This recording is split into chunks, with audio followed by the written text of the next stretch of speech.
What would you do if your country has declared bankruptcy and everything has fallen into chaos? This is a question that has now become an unfortunate reality for the citizens of Sri Lanka, which recently was declared officially bankrupt by its Prime Minister. The economic crisis in the country have become so severe that there seems to be no absolute solution for it all, and the price of commodities has gone so high that money seems to be of no value. It is truly a grim fate, but it is a reality that can happen to any country in the world right now. While it majorly shook the world in a rather nightmarish manner, it also suggests the solution that may prevent the same thing from happening again. Bitcoin.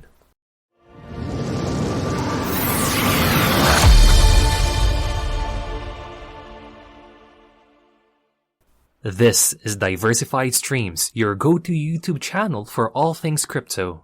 If you haven't subscribed yet, click the subscribe button so you don't miss out on the latest news and tips related to crypto, and make sure to keep your notifications on so you'll be updated with our latest videos. We post frequently so you wouldn't want to miss it. In today's video, we will be talking about the latest news in the world today. The Sri Lankan government officially announcing its state of bankruptcy, and how this economic downfall affects the world, especially the world of crypto. The situation in the South Asian country Sri Lanka is truly depressing, as millions of people are left without jobs, have no food to eat due to the high inflation rate, losing access to medicine, and generally living life in an impoverished state. Many of you guys may not be familiar with the country Sri Lanka and perhaps see it as a small nation, but it really is not. In a tweet by @1E9Petrichor on Twitter, we see how big Sri Lanka really is. It has a population that's close to the numbers of Australia or Taiwan, and a gross domestic product or GDP that's comparable to the countries Slovakia and Panama. So no, it is not just a dot on the map. Sri Lanka is as real as any country can get, and if it can happen to them, it is not impossible for it to happen to any country. The scarcity of resources and bank runs that happen in the country are but a manifestation of the country's failure to enact financial systems over which the state has complete control over. This raises the need to establish permissionless systems whose control is not vested in the state.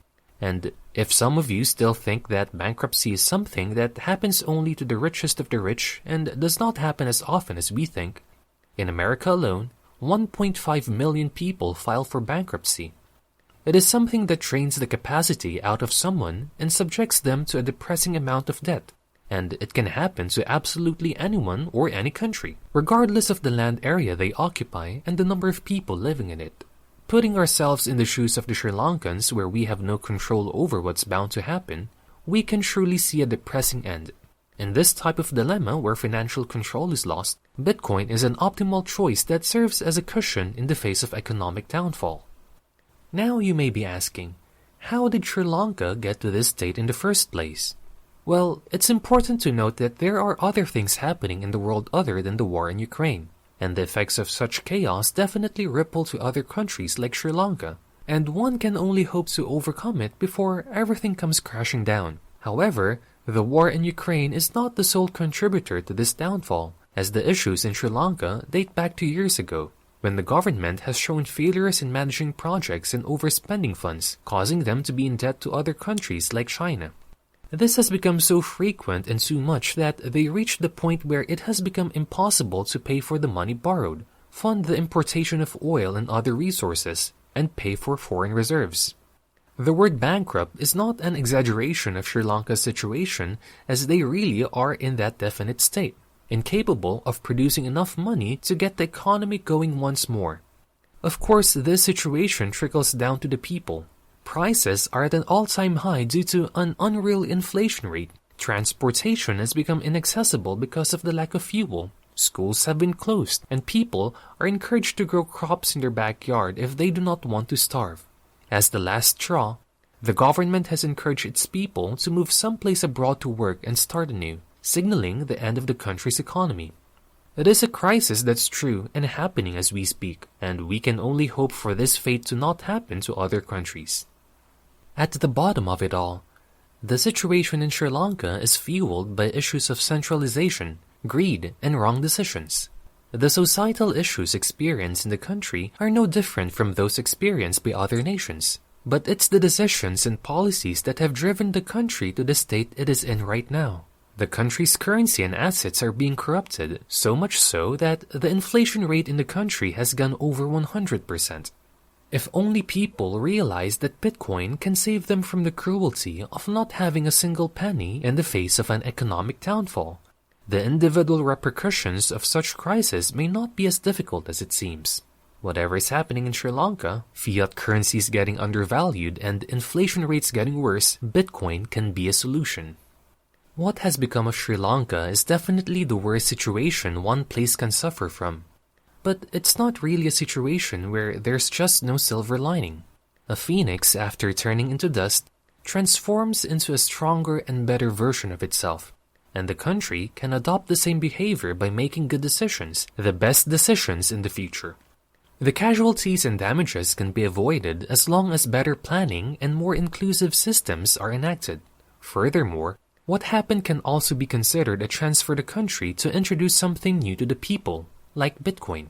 The protest and outburst expressed by the people of Sri Lanka are all due to the fact that power is centralized and focused on the government, leaving people with little to no control over their money. And people use the money to fuel essentially everything that they do. So stripping them of control with money will also strip them of control over themselves. This is why the fiat system should be abandoned and they should consider shifting to Bitcoin. To really get into the point of all this, let's look into what's happening in bigger nations. The Bank of England, for example, has expressed its opinion on having stricter guidelines on crypto to avoid risks in the systems. In its Financial Stability Report, the Bank of England said that crypto asset valuation has fallen sharply, going from 3 trillion in the last year to only 883 billion today. While what happened does not necessarily pose a threat to the overall financial stability of the country, it's worth noticing that stricter rules are needed to be imposed in order to really protect the country's financial system in the future. So in England, we begin to see the role of crypto and how it has become widely accepted that specific guidelines have been set to fit its own system. They are seeing the potential of crypto, and through these policies that they wish to establish, they want to assert control over it. The situation is truly hard for the people in Sri Lanka. Do you think this is the most optimal time for them to switch to Bitcoin? Let us know your thoughts in the comment section below. And don't forget to give us a like and subscribe while you're at it. So let's talk about Bitcoin adoption. Every time there is a drawdown of price, some entrants in Bitcoin leave just before everything goes well. They enter at a point when Bitcoin is at its peak, lose confidence when everything falls down, and leave just in time for everything else to go uphill again. But with every price drawdown, people learn to stay and trust Bitcoin. In addition, the Gini coefficient of Bitcoin is improving too, telling us that the concentration of wealth in terms of Bitcoin has started to increase. This is truly a smack to the faces of those who say that Bitcoin encourages hoarding because of the deflationary currency they think Bitcoin is. Now, there is a growing belief that one must try to get at least 0.1337 BTC and hold until 2030 for positive returns, especially when it becomes more apparent that Bitcoin and crypto in general will not be gone anytime soon. In other news, let's talk about our blue-chip DeFi protocols. For some of you curious as to what the future holds for DeFi, listen to this. MakerDAO has voted to allow 100 million DAI, the stablecoin of the project, loaned to US banks, which is a traditional financial bank. It has signed a proposal to integrate a US bank into its collateral system, and the bank in question is the Huntington Valley Bank, which has a debt ceiling of $100 million.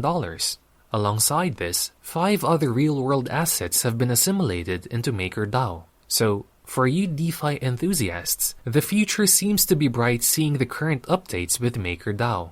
MakerDAO's bear market situation is geared to set up the bull for the whole DeFi community, and it's really something worth noting.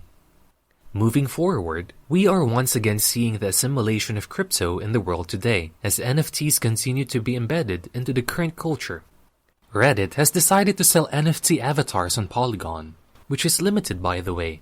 These NFT profile pictures are a limited edition asset that they can use as profile pictures on Reddit. As if that's not enough, The avatars will only be available for purchase on a dedicated storefront, giving buyers the right to the license and usage on other platforms outside Reddit. Also, for our crypto geeks who are also musicians, you might like the next news we have. According to Billboard, NFTs are giving really big rewards for musicians, as seen in the top 10 music NFTs that have generated more than 1,000 ETH across primary and secondary markets. This is truly remarkable news for our musicians who are into crypto, and I do hope the market grows bigger in the future after this. Another collab is coming, and it is between Nickelodeon and OpenSea. If you are a fan of Rugrats and Hey Arnold and feeling nostalgic, OpenSea has partnered with Nickelodeon to launch 12 hand-drawn PFPs that will each be available for auction. Is this the start of big networks such as Nickelodeon getting involved in the NFT scene? Maybe, and it would definitely be amazing if they would explore other options other than NFT to expand the market. Nonetheless, this is a clear indication that the community of crypto is expanding by the day and has become more inclusive, a green flag that you all must consider when investing. And just like that, you've reached the end of today's video. I do hope that Sri Lanka will be able to rise above the ashes of the economic downfall that they are in right now, and hopefully, as its currency in the near future. If you guys enjoyed this video and learned something new, let us know in the comments, and make sure to like and subscribe for future content. This is Diversified Streams. See you in our next video.